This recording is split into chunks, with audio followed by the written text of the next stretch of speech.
Nina was extremely attached to her dog, not in the casual way but in a way that was beginning to ruin her entire life. The truth was unsettling, she was actually super in love with it. She hadn't planned for things to go this way. But what began as a one-time thing slowly turned into an obsession she couldn't break free from. Nina had never known an easy day in her adult life.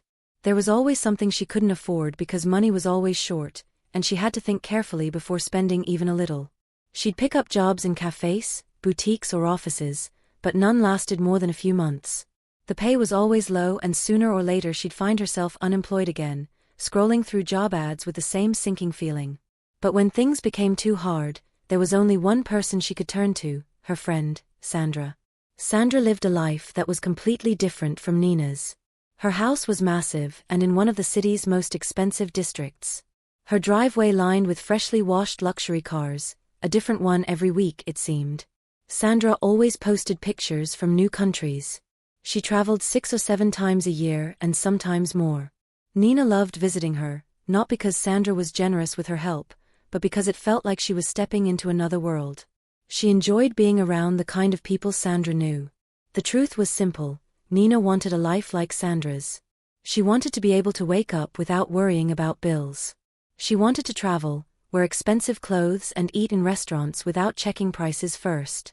But wanting something and getting it were two very different things, and no matter how hard Nina worked, the gap between her life and Sandra's stayed the same. Over time, envy began to seep into her happiness for Sandra. She didn't know what Sandra did for a living, but she could see it worked well for her, and the more she saw, the harder it became to return to her own miserable life. She told herself she was happy for Sandra, but a voice inside her kept asking, why not me? So one evening, as Nina and Sandra were sitting in the living room, Nina kept glancing at her, trying to find the right moment. After a while, she cleared her throat and spoke softly. Sandra, you know how bad things are for me, she began quietly. You've seen it yourself and helped me when I couldn't even buy food. But I can't live like this anymore. I need something permanent. I want to take care of myself. Please introduce me to the business you do.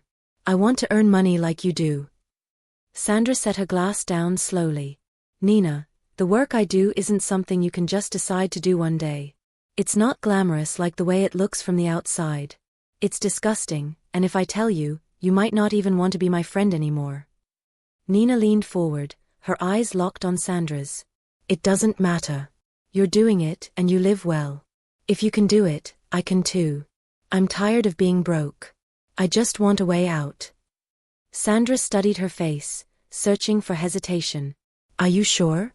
Because once you know, you can't unknow it, there's no going back. I'm sure, Nina replied, her voice steady.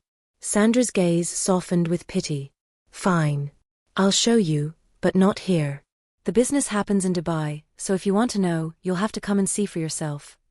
You don't have to worry, I'll pay for everything, flights, hotel and food. But you have to be ready for whatever I show you. Nina nodded instantly.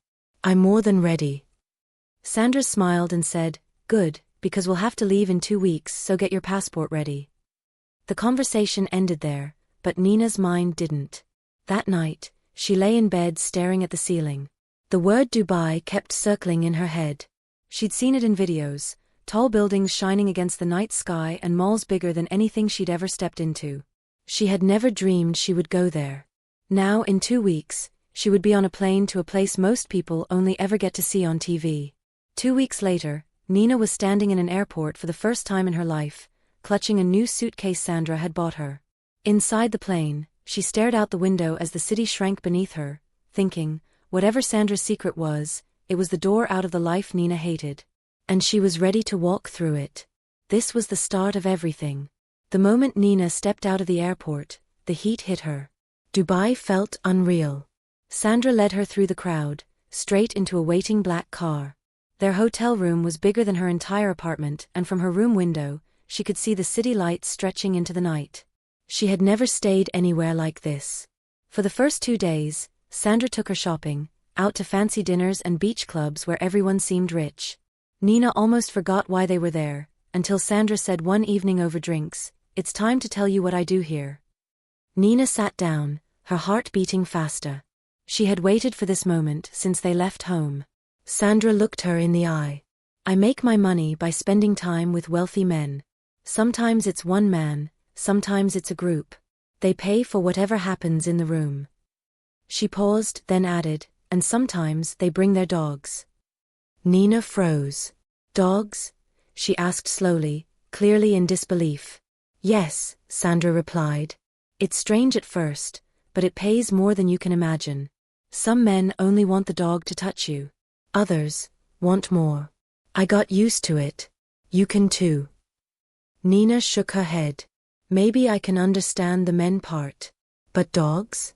No, Sandra, I don't think I can. Sandra leaned forward, her voice firm but gentle. You can. I'll be with you the first time. You'll see there's nothing to fear. And the money will change your life forever. Nina looked at her friend, perfectly dressed and looking alive in a way Nina had never felt.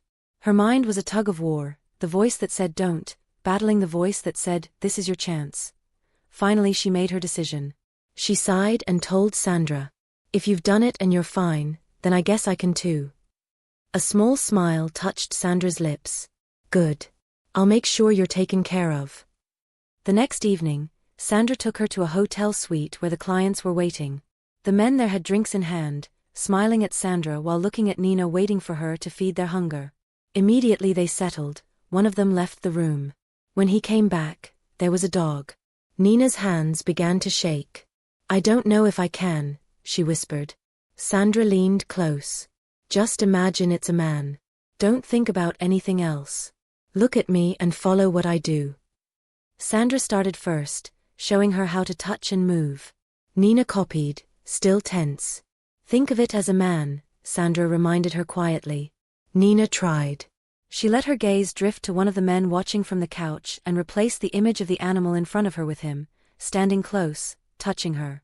She felt herself loosening up. The men noticed and nodded, pleased. Then, to her surprise, she began to feel something, real pleasure. She focused harder on the image of a man, and the feeling grew. She moved with more confidence, her body reacting without her even thinking about it. It shocked her when she reached the peak. She hadn't believed it was possible, not with a dog. She tried to hide her reaction, but she knew the men had seen. When it was over, one of them handed her an envelope.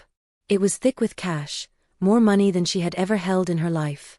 Back at the hotel, Nina locked herself in the bathroom and counted it again and again. Her hands trembled.